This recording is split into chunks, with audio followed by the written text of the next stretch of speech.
Good evening. Thank you for joining Rebirth Podcast. I'm your host, Shea Marriott. And I am Corey Wilkerson, aka The Thinker. Tonight, we're going to be talking to the fabulous Lisa Savage. We're going to be talking about healing internalizing racism, healing from internalized racism. Make sure you guys tune in right now at 7 p.m. Make sure you like, share, and subscribe. Out of the ashes we will soar to a destiny we can't ignore. Heartbeats echo through the night with every dream and endless flight. Together strong, let's break the mold. Our rebirth and stories told. It's time to renew, rebuild, restore. Unlock the dreams we've been waiting for. Rise up higher, more and more. With every breath, a new dawn's roar.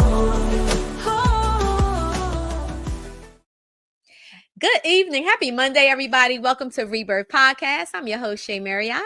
And I am Corey Wilkerson, aka The Thinker. What up, the thinker? What's happening?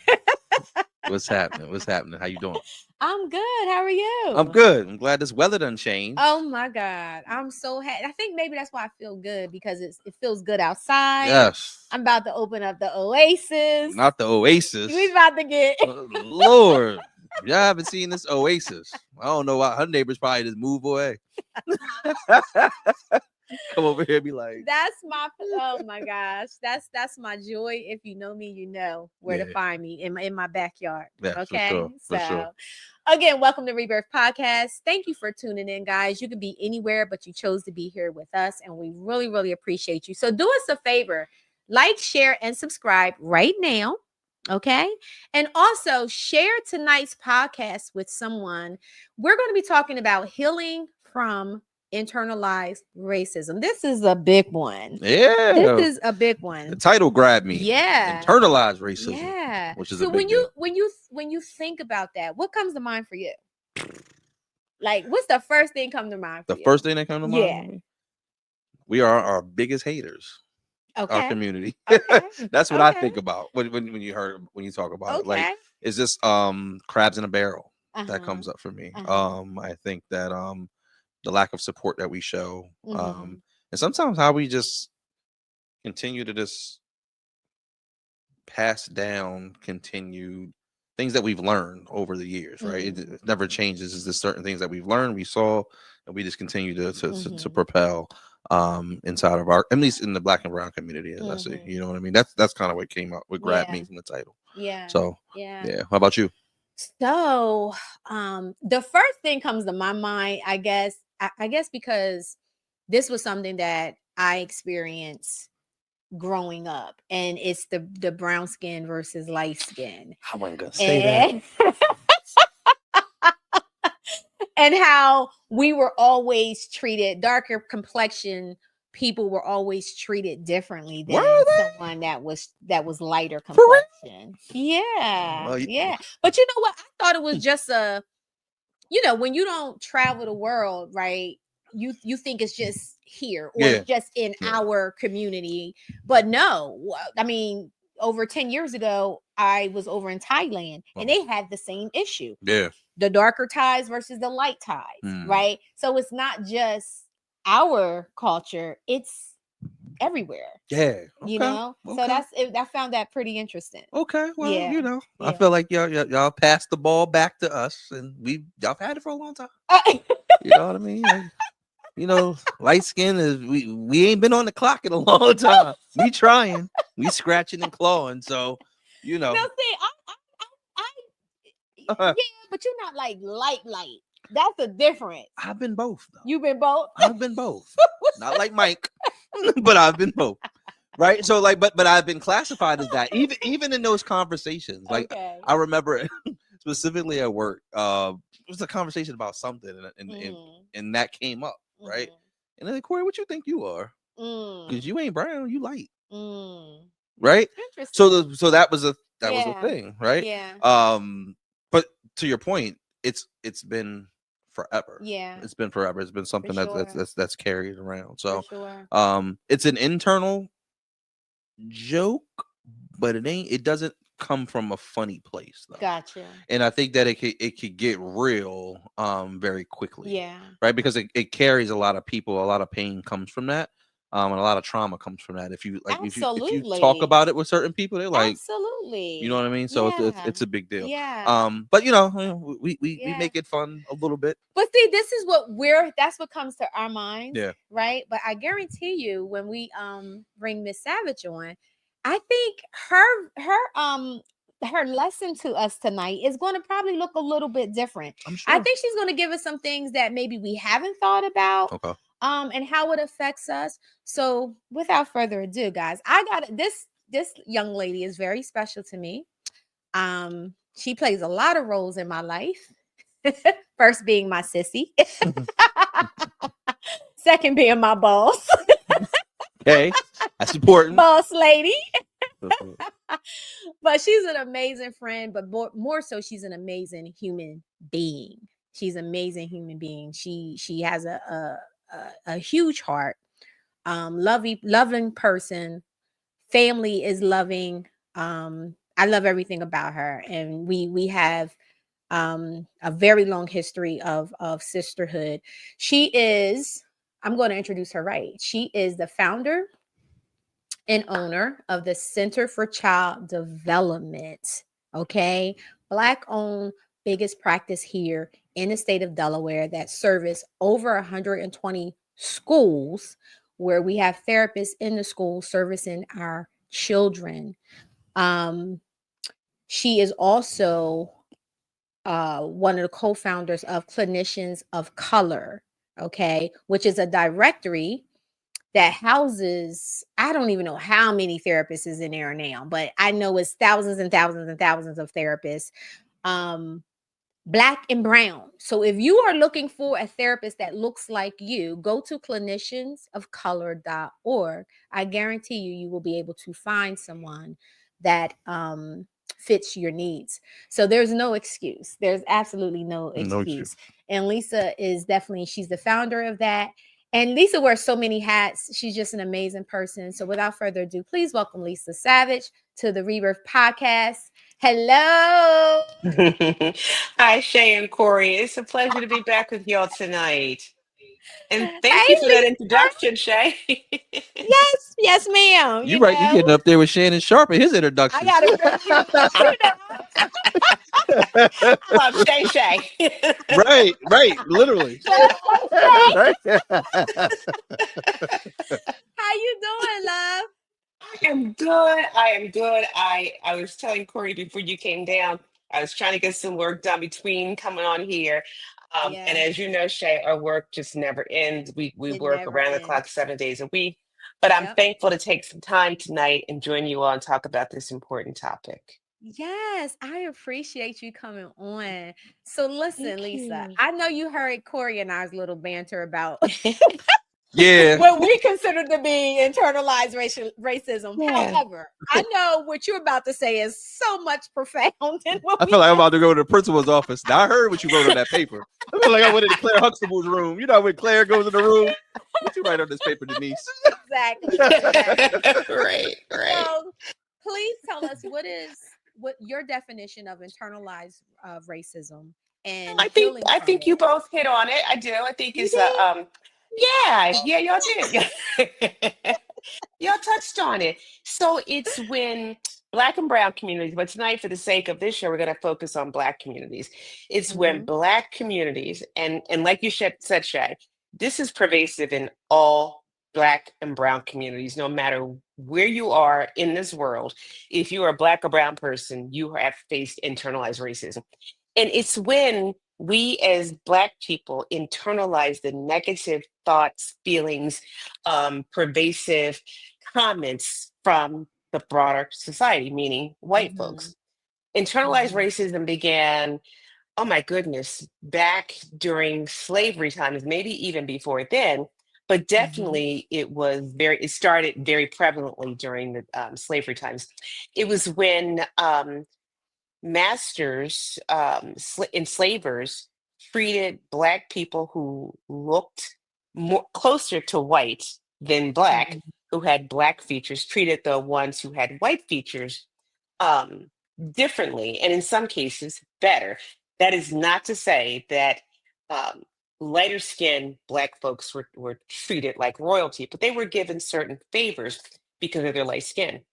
In this society, because of white supremacy and white superiority, that's been held up as the ideal. This is what you should look like. Mhm. This is how you should Mhm. act. This is how you should live. And as Black people, we have internalized that to the point where we have lost our own sense of identity. Mm. We have, we sometimes feel ashamed of our own cultures. Mhm. It impacts how we see ourselves. And the reason this is important to me is because children, it's important to me because what I'm seeing is it's being passed down from the next generation to the next generation to the next generation. It's not, it may be somewhat better, but Yeah. it's, you can still hear me. Okay. So it's not completely gone. And what I mean when I say that is that there are, I'll talk to young kids all the time, and I'll hear stories of them saying things like, well, I'm not pretty because I'm dark skinned, or I'm not pretty because Mhm. my hair is kinky, my hair isn't straight. And so when I hear young people saying that in this day and age, it concerns me that it's still an issue that Black Yeah. communities are facing, and we're not dealing with it squarely. We are continuing to perpetuate it such that our kids are now continuing to internalize their own racism. Right. Right. And it is very sad. It really is very sad, especially when you Yeah. hear it from the children, when you see that in a Yeah. child. Yeah, for I sure. was talking to a beautiful, beautiful young Black woman, 25 years old, a couple of weeks ago, and she said, and she's beautiful. She's got long hair, um, Mhm. and she said to me, "I wish that my hair was naturally straight." I was like, "What are you talking Mm. about?" And it's because she grew up in a predominantly white culture where girls had long, straight hair. Her hair Mhm.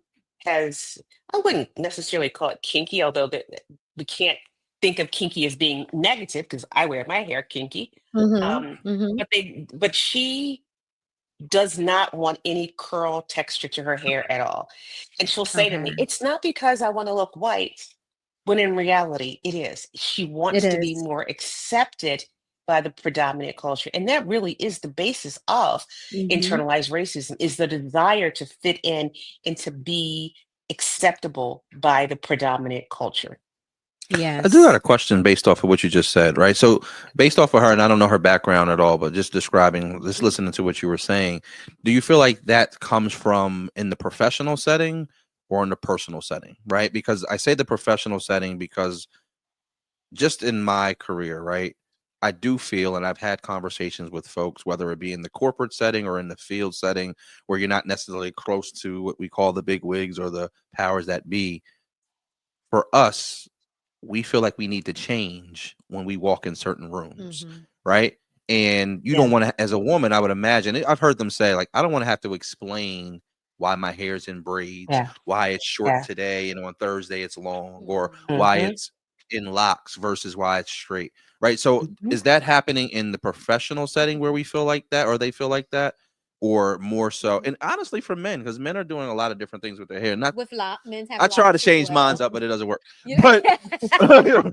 but I think that also in the professional setting, I understand it because you see it, Mhm. right? And Hmm. or people want to touch your hair, right? Hmm. That's a big Hmm. trigger, right? Those Yeah. microaggressions. Yeah, right. So can you Yeah. talk There you about go. that a little bit? I think it's both, Corey. I think it comes from personal settings and it comes from professional settings. It starts Mhm. probably in personal settings where we are taught to look a certain way, talk a certain way, act a certain way. And when we enter into professional settings, we acquiesce to what we think the corporate world Mhm. or our work environment wants us to look like. And that's because, again, the standards are set for us that really we don't fit into. So, for example, I remember years ago when I first started working in Delaware, I had my hair in braids. And I was literally afraid to go on my job interview because I was thinking, what are they going to think of this dark skinned Black woman coming in with her hair in braids? And then I decided, you know what? This is how I wear my hair. I don't know that white women go through the same types of gyrations about how they're wearing their hair and the fear of going on an interview because they look, quote unquote, too ethnic. It's an issue for us as Black people. But as long as we continue to give into it, it's going to be an issue. When we decide, you know what? I'm gonna wear my hair just the way that it grows out of my head, kind of like me and Shay are. Yeah. And if somebody else has a problem with it, that's their problem. It's not my problem. Exactly. And that's how we conquered and get beyond this internalized racism is when we decide, you know what? That standard of beauty that you're holding up for me is not realistic. That is not me. I am who I am. Black women, a lot of Black women have curvy shapes, right? And so they'll go into the work environment not wanting to accentuate their natural curves for fear of how that's going to be perceived. I remember a job that I worked at back in Philadelphia. It was a handful of Black people, right? And so, when Black people work together in environments, we tend to kind of build community with each other. And so there was this one Black woman who was from Alabama. She was older, probably a good 20 years older than me at the time. I was like 29 years old. And she did not like to be in community with other Black people in the work environment. So she was in a work environment and two or three of us were gathered. She would quickly exit. And she told me, I just don't want to be surrounded by a lot of Black people and have white people look at us and think that, we're talking or we're conspiring or we're doing whatever. But that had to do with her internalized racism growing up in Alabama, where it was extremely racist at one point, probably still is. She wanted to be perceived a certain way. She talked a certain way. It was very obvious that she had changed the way that she talked. It was like this. Like she wanted to talk very, very white. I won't even say proper, just very white, to be perceived in order to feel accepted by the majority culture. And so she gave up a lot of part of herself, who she was naturally, to feel like she fit in. At the end of the day, guess what? She didn't really fit in because the first thing that people saw when she walked in the door was she was a Black woman. That she was a Black. Black woman. Yeah. Right. Yeah. Maybe you can help me through this one. Y'all can both help me, okay? Because you might have it in real time too, right? So now I don't know whether this is based off of our topic tonight. Okay. So I'm gonna use me as the guinea pig. Y'all cool? Okay. All right. Got you. All right, cool. So, or this could be generational, right? Okay. So I was born in 1981. Don't freak out. All right. So, but I also grew up in a time where men, boys wore our hair a certain type of way. Whether it wasn't. Well, I don't remember it being so in between, right? And I say this because I'm gonna use me and my son, right? So my son, like most of the kids today, hair is just out, right? It's not an afro. Right, that I can understand a little bit, right? But I don't know what to even call it. It's like twisted. I don't know what to call it. Your son was hair like that. Well, they both got locks now. They got locks, right? Yeah, but so his wasn't locked. It was like before the thought of locks, right? Like I don't know if I'm gonna do locks. I'm gonna do braids. It was just free, right? But it was his hair is naturally curly, but it was right, and it was cool past a certain point. Then I felt like it just turned into laziness, right? But here's the thing, though. Okay. Then he started, before he went to school, he started wanting to go on interviews for his job, right? And in my mind, I've interviewed thousands of people myself, and you always judge and you try to, can't help it, but it's unconscious bias. When a person walks in the room, you see them before they introduce themselves. You see anything, right? So how did you look at your appearance? You look at all of those things, and whether you grade it on a high clip or not, you still see, right? So I should say to him, I'm like, what are you gonna do with your hair? Right? And he's like, what do you mean? And he used to be like, but aren't you gonna don't you want to cut it? Don't you want to shape it? Don't you want to trim it? And he was like, no. Right. So for me, you get a haircut, you look a certain type of way, but not the kids necessarily today. So I remember saying to one of my friends, I was like, I wish he would just cut his hair, right? And it was part of it because everybody looked the same. Like all the kids would be outside, you're like, I don't know which one's my son or not. Right. But also I'm thinking these people, whoever it is, are interviewing him for a role. Are they prejudging him? Is this a reason why some of these things there's a delay? Right? Because once you get past it, his personality is going to win you over. But I just thought maybe off his hair. And my friend said, no, just let him be naturally him. And I had to kind of step back and say, okay. Right? And granted, he was able to attain jobs and things like that. But my first thought was, they're not going to accept your hair looking all crazy and wild like that, right? Well, and that's a reality, Corey. I mean, that is a reality. Mm-hmm. But I think the extent that your son was like, no, I'm going to show up as who I am, tells me that he has an internalized negativity that Black people, Black boys in particular, sometimes get about the way that they wear their hair. Locks are very, very common these days.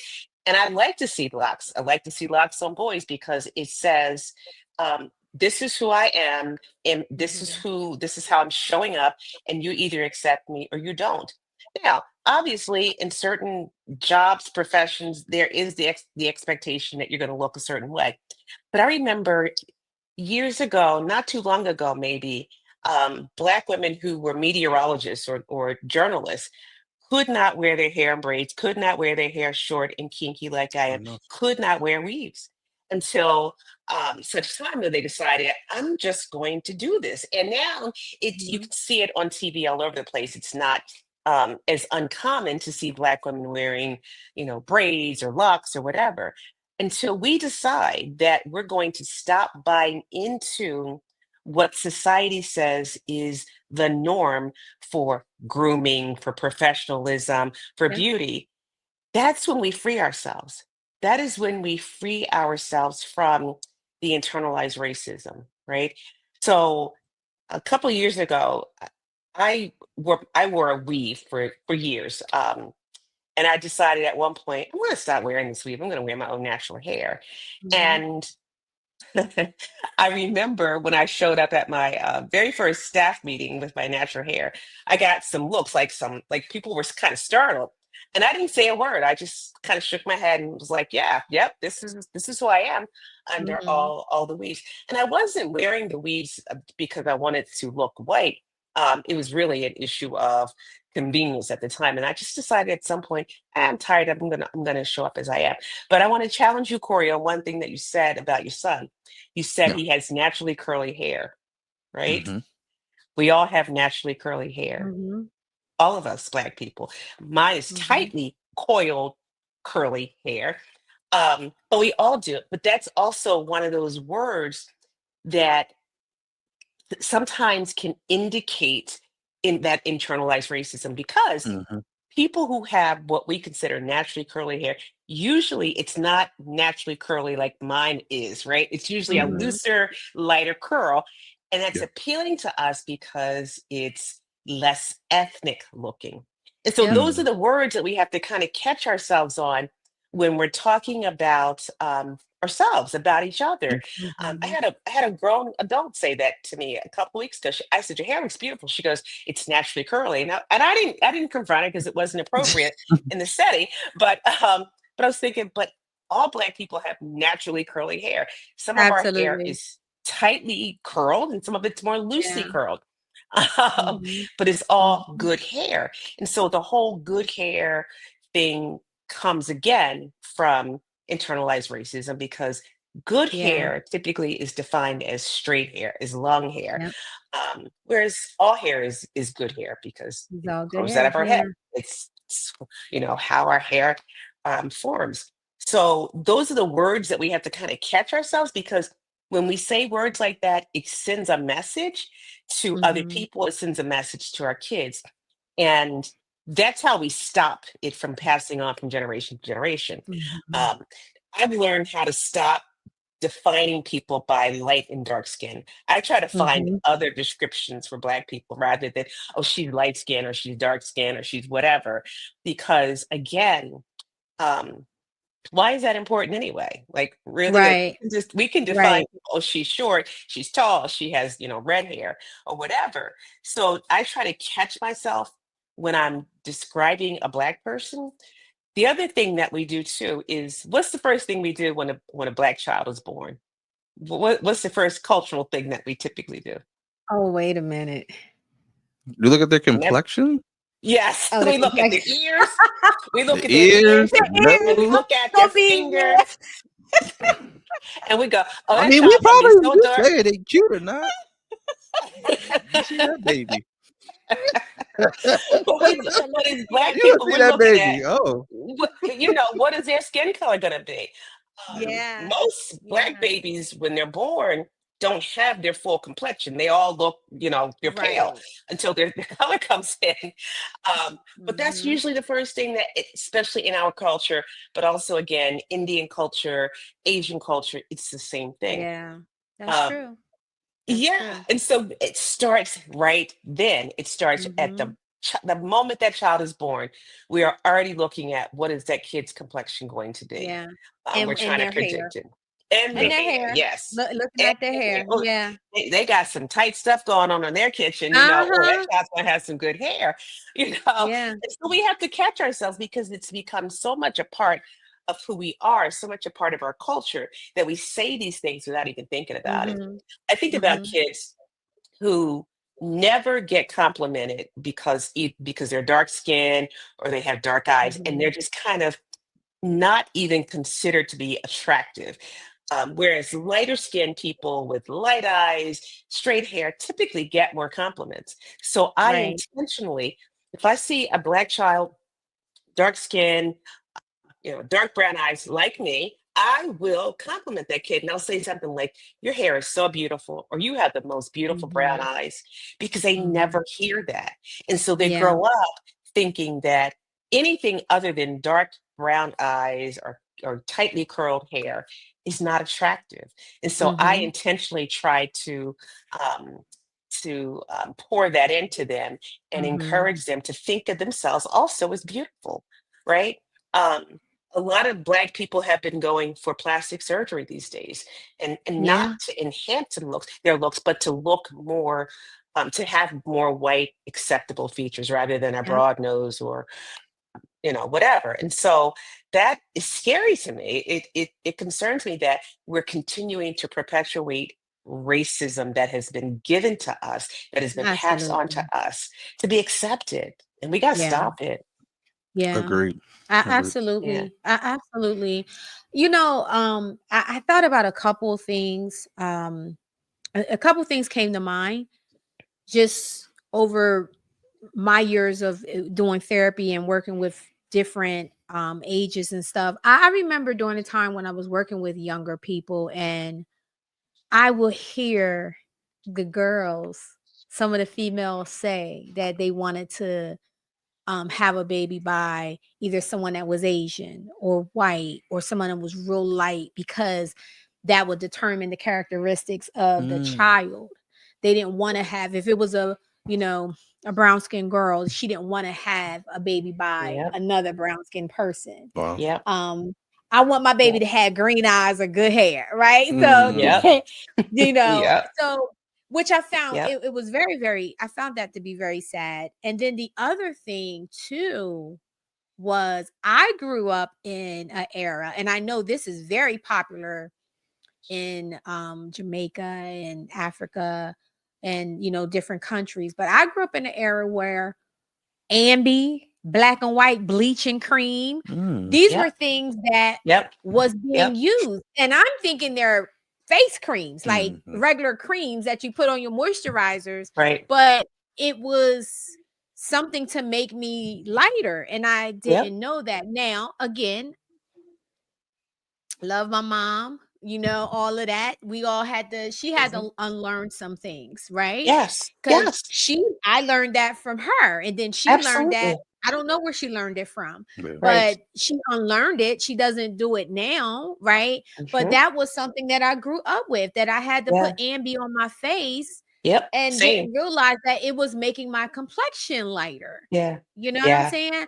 So Yeah. it's Absolutely. just, yeah, so stuff like that is, but that's a huge thing, you know, um, a huge thing in Africa, a It huge is thing in big. Jamaica, the Mm-hmm. bleaching and stuff like that. It's Mm-hmm. huge. Mm-hmm. To the point Mm-hmm. where you even had people that actually put bleach, like Mm. Yep. regular bleach on Yep. their skin in order for them to be a lighter complexion.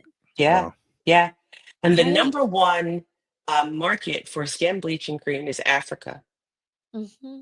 Wow. That's Mm-hmm. very, very Mm-hmm. sad. It's very Yeah. sad. It is Yeah. sad.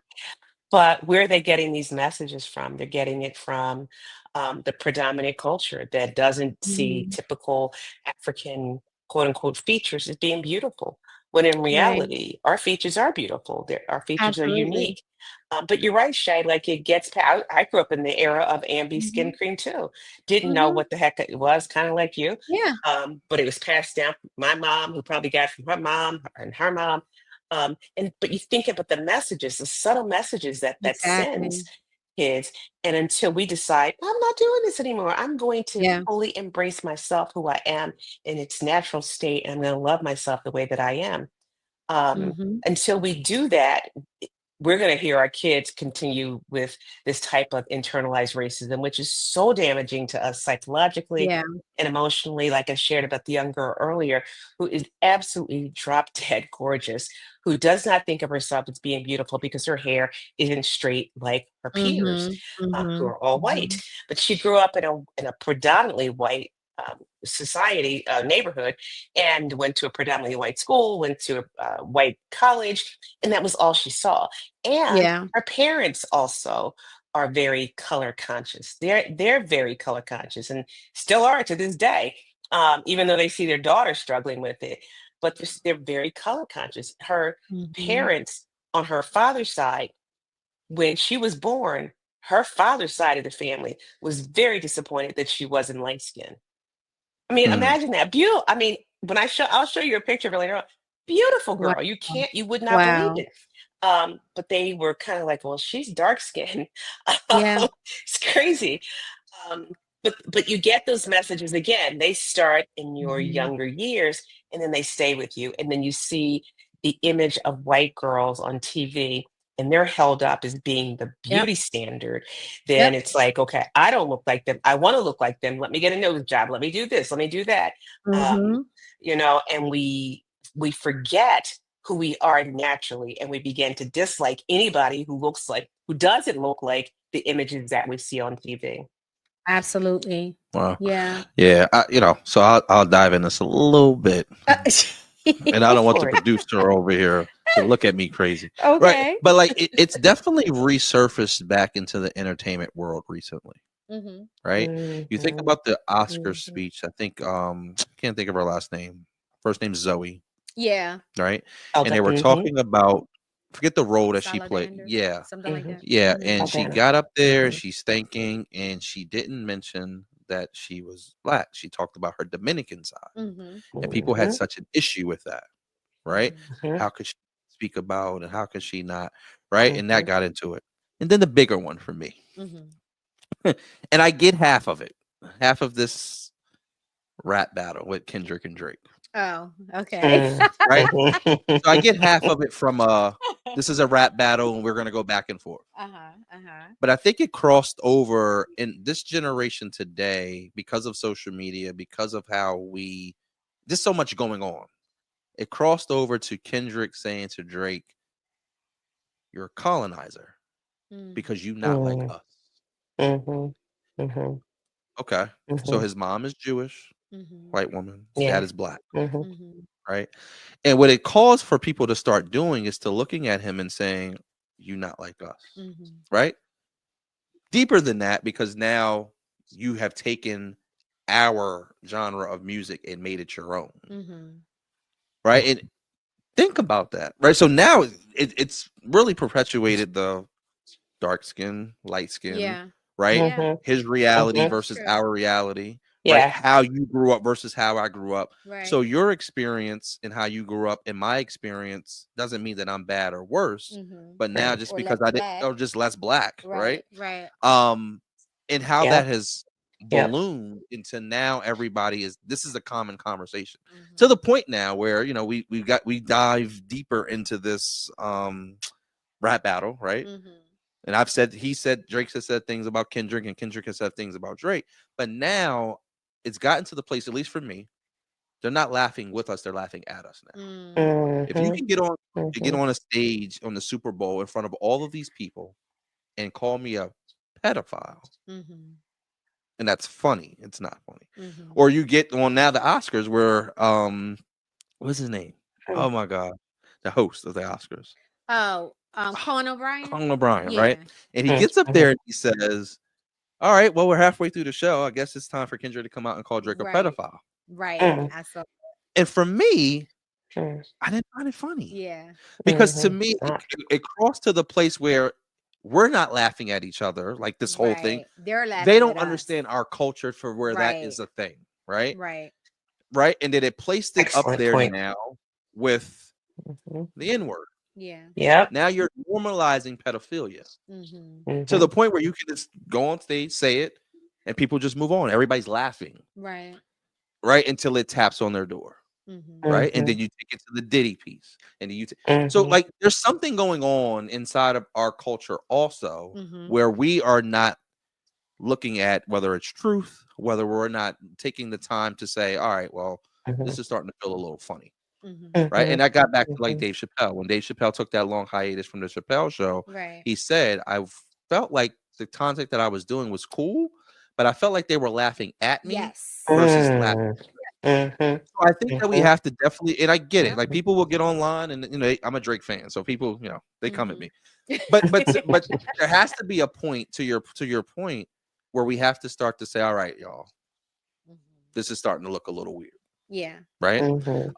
So I think that for us, I don't know what the change is. I think it starts with conversations like this, obviously, right? Yep. But I think that it seems so much bigger now because of social media and the power of how it's just ballooning out, right? What do you think about some of that? I know I kind of said a lot, but Well, no, I think your point is very well taken because I saw the same thing happen with Kamala Harris, where yeah, people were questioning her race. Oh, she's not really black. Her parents, her dad wasn't Jamaican. He was whatever. And I saw that happening and I was like, wait, we're going to talk about her race at such a crucial time in our politics? Are you serious? And maybe in some ways that might have been the thing that cost her the race. I mean, I don't know, but maybe. I think it definitely played a role because I was reading online a lot of people commenting about this woman's race and her not being black and how she's trying to co-opt blackness just to win the presidential election. And I thought, wow, how divisive can we be at such an important time in our history? The woman identifies as being black. Her father is Black Jamaican. She's half black. She's half Asian. And she claims it and she embodies it, right? But people just would not let that go. And it was so disheartening to me because as a black woman, we shouldn't have to defend ourselves to other black people. We really shouldn't, especially when it's very clear what her heritage is. But she had to defend her heritage. And I still hear conversations about it to this day. But it's those kinds of things that continue to divide us. I mean, we deal with the colorism, we deal with the internalized racism, and then we deal with the things that we do to each other. And so at some point, we have to have some self-awareness that we're part of the problem. And the only way we're going to resolve it is to take some responsibility for it. And name it, kind of like Corey just did. Name it. This is what this is. How are we gonna get on stage and laugh at somebody being called a pedophile? Because that is funny. It's not funny at all. And take some responsibility for it and challenging other people when they come out of their mouths with foolishness too.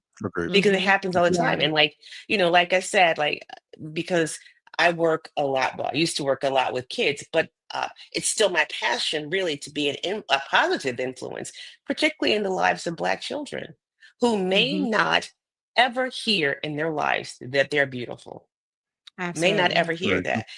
So my husband, who is who's light skinned, he said to me that he recognized when he was growing up that he got more attention than a darker skinned Black kid. He recognized that as a kid. Now, his mother was very, very much into skin color because she could pass for white, and she was Mhm. very much into colorism. And then I came along, Mhm. which Mhm. kind of changed some things up. Um, my husband, his sister, his brother, they were not, they're not like that at all.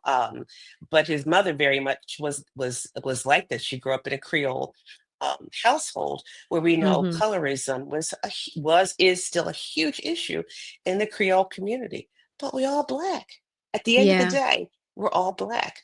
And so again, challenging those notions of that internalized racism. I mean, my husband would call his mother out on that in a heartbeat, and I appreciated Mm. that about him. Yeah. I really did, and his brother was the same way. But they would call her out because it wasn't a part of who they were.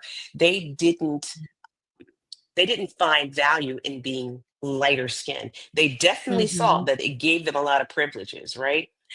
Because if you look in our society at who has been successful in Black communities, it's typically light skinned people Right. Mhm. because they've Right. been given privilege because they're closer to white looking. Yep.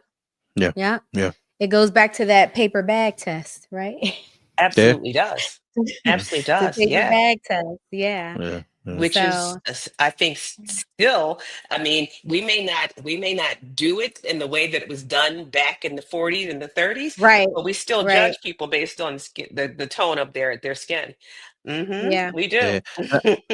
And I think I didn't realize the gravity of this, and I call it like the self-hate, until I like sat and read the Willie Lynch letters, Mm. and how Mhm, deep it mhm. really gets Mhm. for us, to how they pin us against each other, and how that just continued. Yep.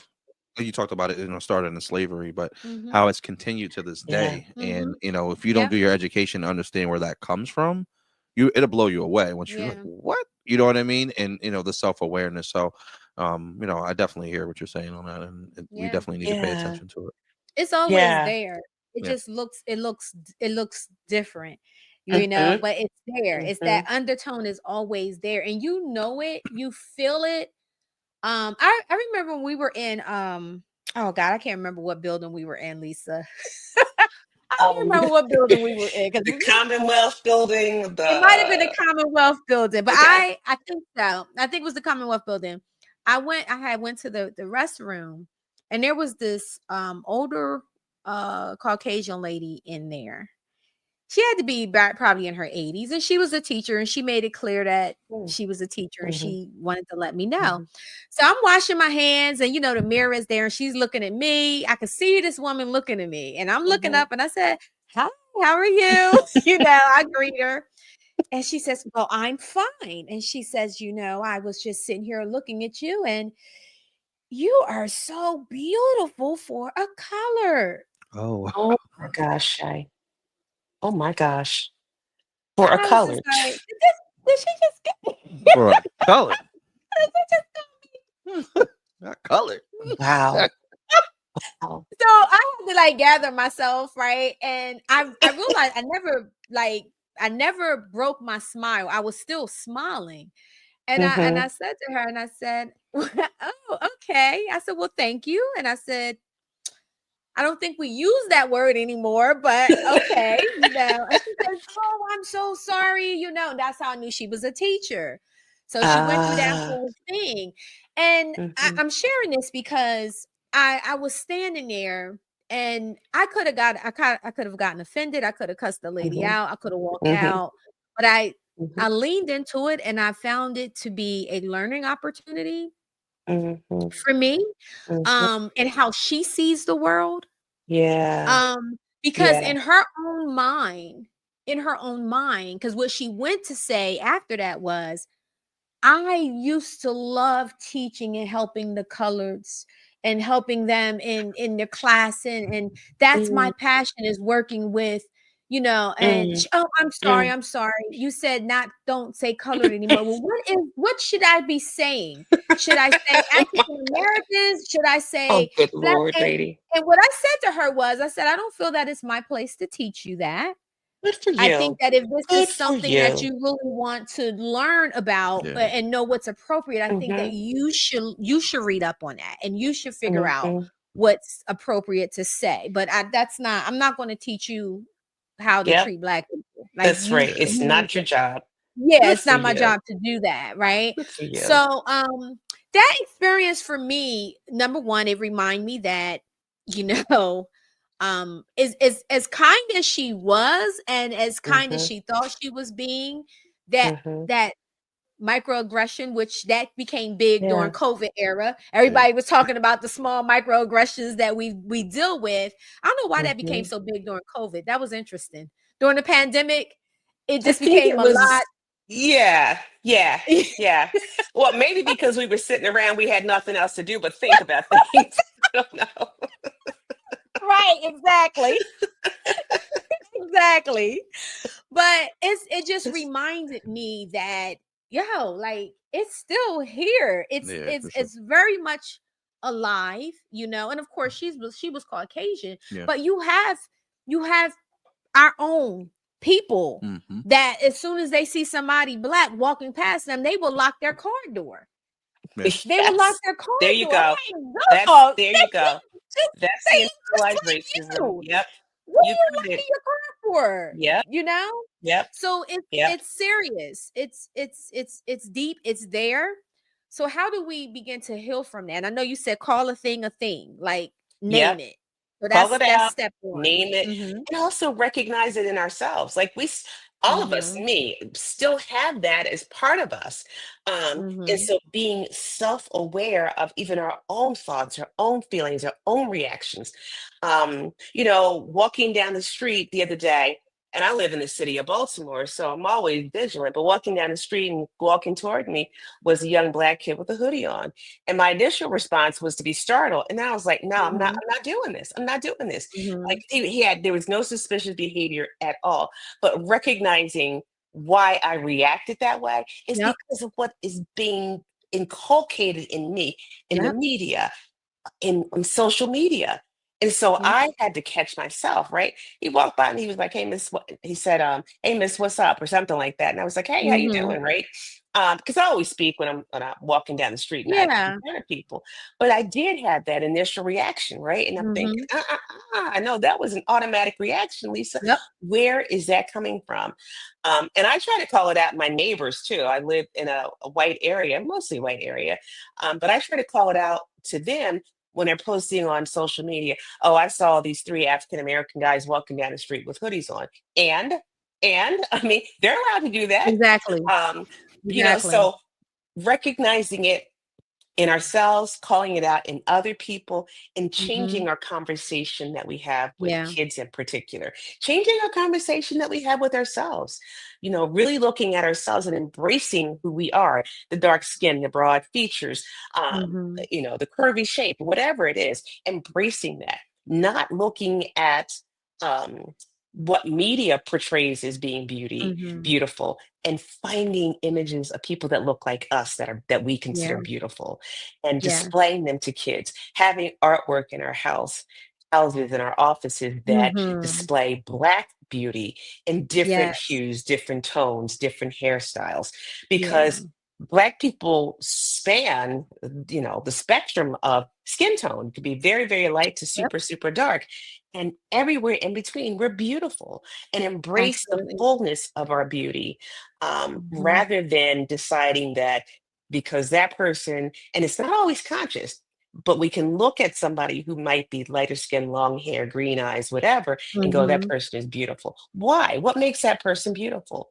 Mm-hmm. Again, Shay, I know you saw this when you were growing up too, but a light skinned girl could be super unattractive, but the guys Mm-hmm. would be flocking to her because she was light Cause she's skinned. light And skinned, long hair. right, Yep. there you go. There Yep. you Yeah. go. Absolutely. Yeah, yeah. Yeah. And we still see it in our sports stars. Who are they Mm-hmm. predominantly marrying? They're marrying Mm-hmm. white women. What does that say to Black women? Oh, we're not good Right. enough for you to marry when you become Right. successful. Right. That's why I love it when I see a sports star with a Black woman. Um, Right. you because the message that we get often is, oh, I'm successful now, I'm gonna get me a white girl, as if she Mhm. is the prize, as if she is the prize. Exactly. Um, Exactly. Whereas Yeah. me and Shay, we are the prize. People who look like Right? us are the prize. Period. Exactly. And we gotta start, and thank you, Corey. We gotta start infusing that in our own minds, but Yes. also that in the minds of people that we come in contact with. And again, my passion is for children and adolescents. But there are some adults that need to be schooled as well. Like my mother-in-law needed to be Absolutely. schooled. Yeah. Yeah. Yeah. Absolutely. And we also have to realize too that some of our elders, they still struggle with a lot of the Very much hurt so. and pain of Thank that. you. And Yeah. unfortunately, it may not change for them, Yeah. right? It may not Right. change. And Hard. I say this because I do have someone in my family that she's in her 80s, but Mm. she will look at me and she will look at my mom and she will say, "Y'all are so pretty. Y'all have white people's features." Mm. Mm. And for herself, Mhm. she just says, Mm. "I don't like my big mouth," or "I don't like my," and Oh, it's so painful. hurtful.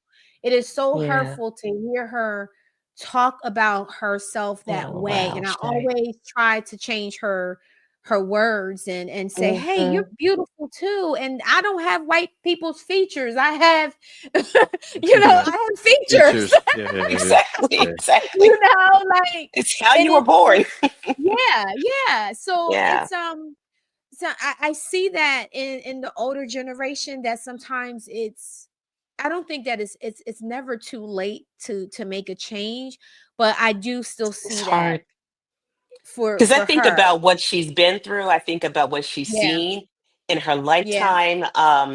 yeah, And it can be hard to change that because she's yeah, lived through some things. She's lived through absolutely. Jim Crow, I Hmm. mean, those are some really, really tough times for Black Yeah, people.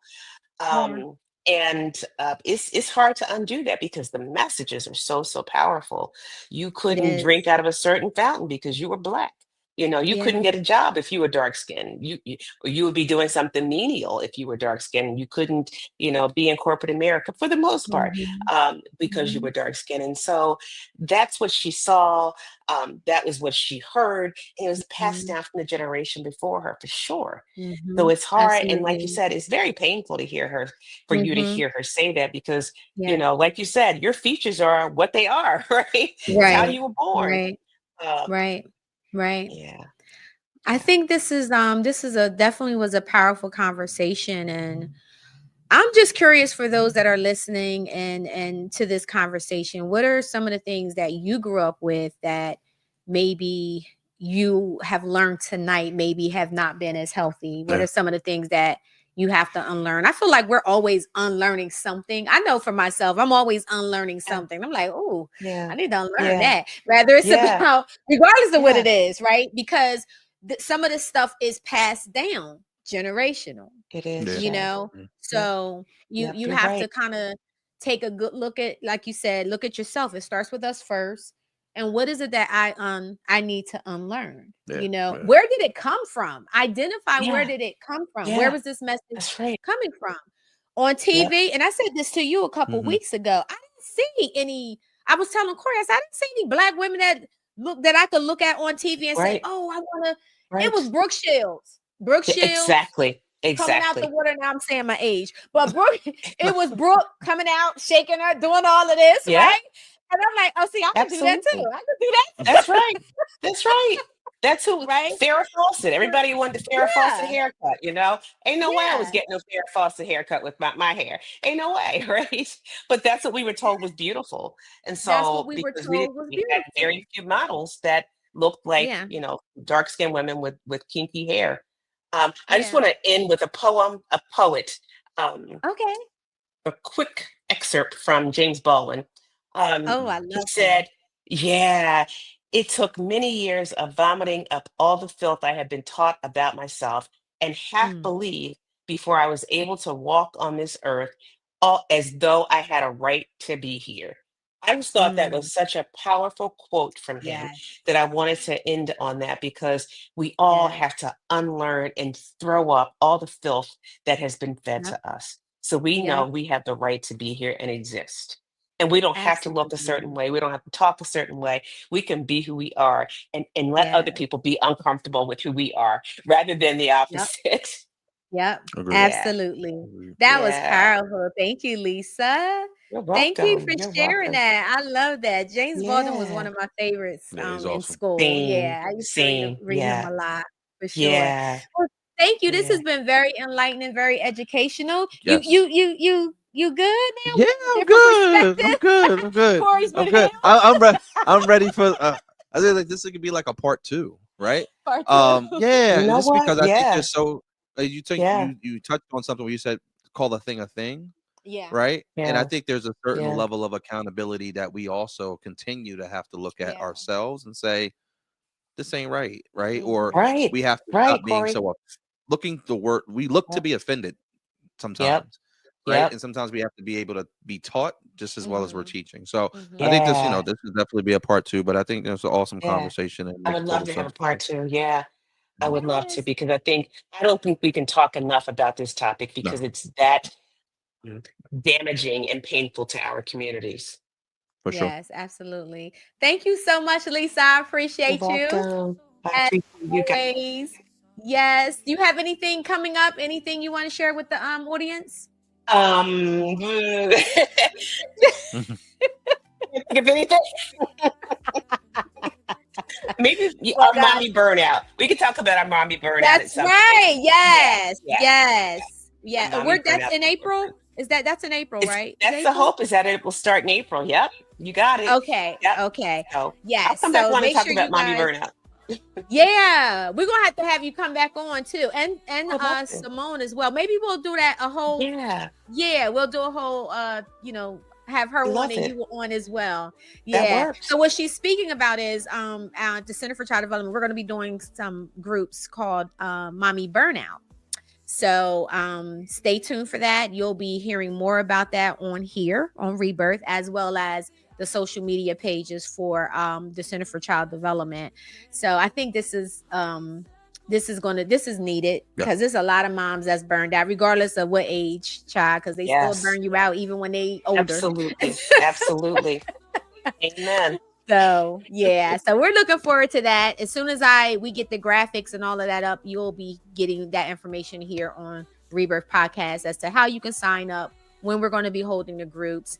So we'll keep you informed. So Lisa, thank you so much again for taking time to talk with us tonight. We appreciate you. I love you. You know that. I love you Thank too. you. Thank you. Thank you. Love you. You're welcome, Corey. So, good to see you. all right. Enjoy the rest of your night. Okay, you guys do the same. Bye-bye. Thank you. Bye-bye. Bye-bye. So guys, there you have it. Very That was a good good show. conversation. Yeah, Very yeah, good yeah. conversation. Needed, very much needed. Healing from internalized racism. Yeah.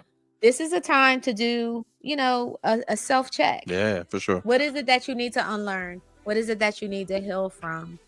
We are in the season of healing on Rebirth Podcast. Absolutely. So make sure you tune in every Monday night at 7 p.m. Please subscribe. Go to YouTube right now and subscribe to our podcast, so you are notified every time we have a new episode or what's coming down the line. Yes. And if you would like to be a guest on the Rebirth Podcast, go to info@rebirthlive@gmail.com. Anything else from you? No, I think that was an awesome topic.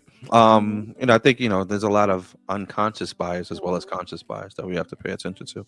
And what a time like 2025 to do it. Yes. Because we definitely need us for the next 3.5 years. Yes. Right? Hallelujah. Yeah, for sure. Yes. For sure. So, we need it all. Yes. We need all the healing, all the prayers, yes, all the conversations and all of that. But this is where we bring community together and we talk about the things that are hard to talk about. Yes. We normalize those conversations. So once again, thank you for tuning in to Rebirth Podcast. I will see you next Monday at 7 p.m. Please have a blessed week.